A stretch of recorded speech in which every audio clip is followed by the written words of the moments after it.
Angry Aussie.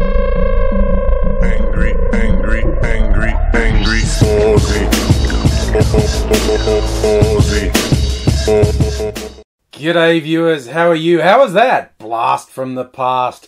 That's one for the old school viewers. A little intro I used to use almost all the time on videos because I used to always make news themed videos of news of the day, and it was the angry news because everybody else is lying to you.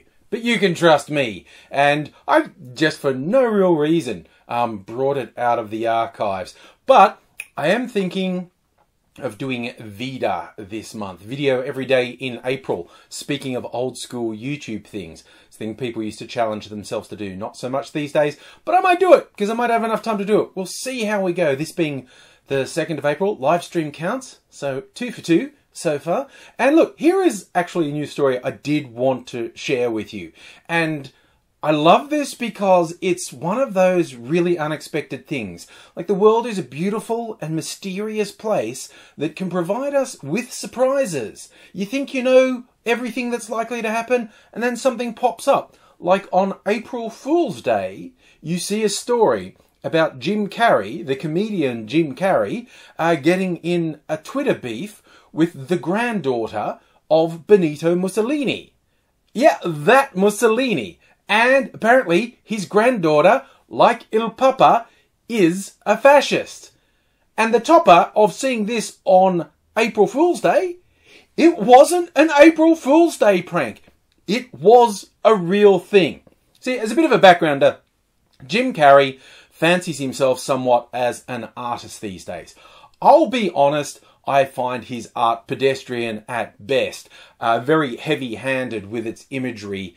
And he himself, I mean, he's an anti-vaxxer, and he's prone to making ridiculous, platitudinous, nothing statements and pretending that they're really deep and meaningful.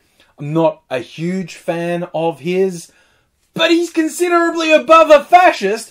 And what he did, because he's very outspoken against Trump, he did his interpretation of, there's like famous photos of, because how did things end up with Mussolini? Well, him and his mistress and some of his followers ended up hung upside down by the ankles in the town square and beaten and mutilated in a bit of people's justice. And yes, there are photos of this. And Jim Carrey did his artistic interpretation of this, and basically saying that Trump and his supporters, all these people who seem so quick to be rushing towards fascism, you need a little reminder of where fascism ends up. Namely, eventually the people rise up, and it's usually not pretty for the dictator. And completely unexpectedly, Mussolini's granddaughter replied, called him a bastard, or something similar, and it's like, wow, okay. I mean, honestly, if my grandfather was one of the most notorious murderous dictators of the 20th century. I mean, really, you know, it's Stalin and Hitler and Mussolini, the top 3 worst people of the 20th century, pretty much. I'd be a little bit quiet about it. But then again, I'm not a fascist, and I don't worship the memory of dear old grandpa, who was a filthy fucking fascist murdering piece of shit.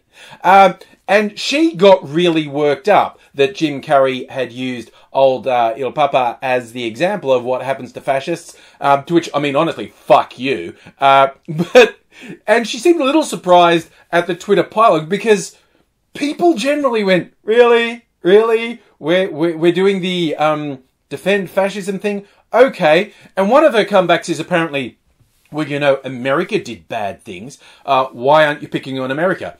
By the by, Jim Carrey does make statements against the excesses of American imperialism from time to time as well. But you can't do everything in one picture, and this one picture was about Mussolini the fascist. So her comebacks were A, nonsensical, and B, irrelevant, because she's a fucking fascist, and that's what she's upset about.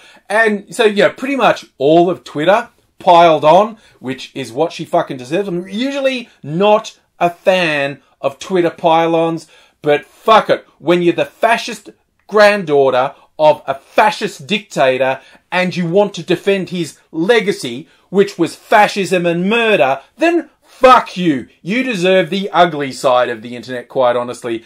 And she just doubled down. Like, she didn't back down and say, oh, it was my grandfather. She's going like, I'm going to sue anyone who defames the name of Mussolini. So how the fuck am I going to defame one of the worst fascist dictatorial murders of the 20th century? You know, I mean, honestly, you say like, what, he fucks goats? Do you honestly think that's a worse statement than what he actually did? And who, for real, just pause for a second, who thinks he probably didn't fuck goats? I mean, honestly, he's a garbage person, right?